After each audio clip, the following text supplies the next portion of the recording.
podium and ask him to address us. It is our very son of the African soil, President Barack Obama.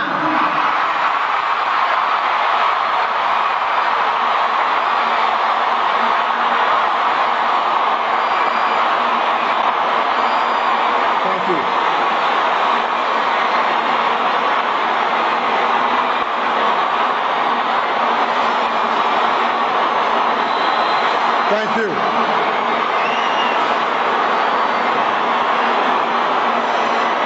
Thank you so much.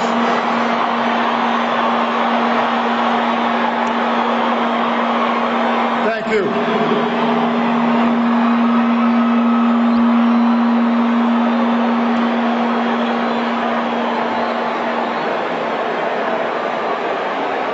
To Graça Machel and the Mandela family, to President Zuma and members of the government, to heads of state and government, past and present, distinguished guests, it is a singular honor to be with you today, to celebrate a life like no other. To the people of South Africa,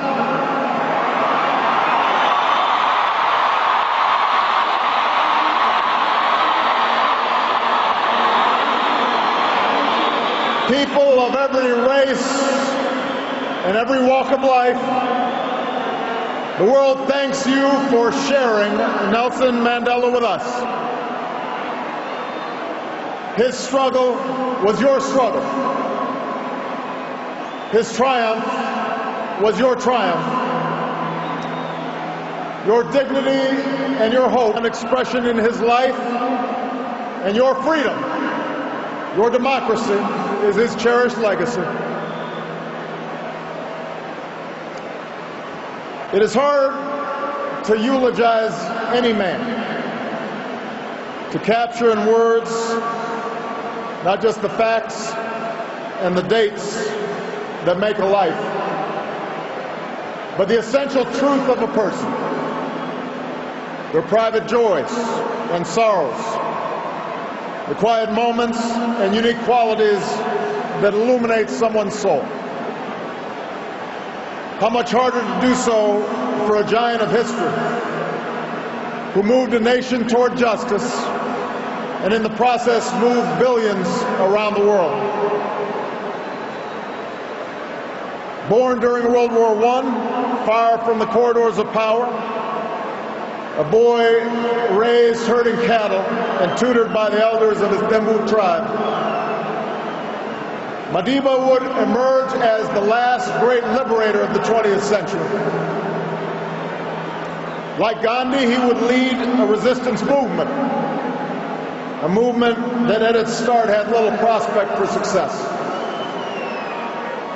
King, he would give potent voice to the claims of the oppressed and the moral necessity of racial justice. He would endure brutal imprisonment that began in the time of Kennedy and Khrushchev and reached the final days of the Cold War. Emerging from prison without the force of arms, he would, like Abraham Lincoln, hold his country together when it threw apart. And like America's founding fathers, he would erect constitutional order to preserve freedom for future generations.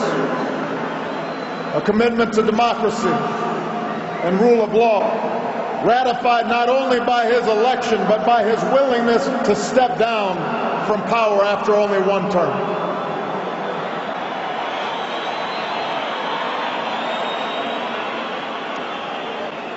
Given the sweep of his life,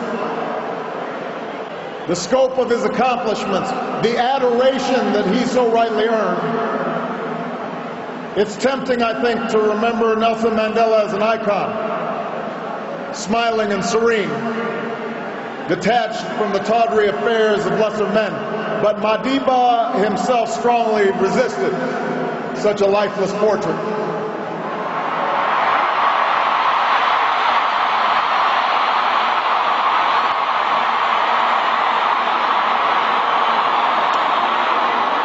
Instead, Madiba insisted on sharing with us his doubts and his fears, his miscalculations, along with his victories.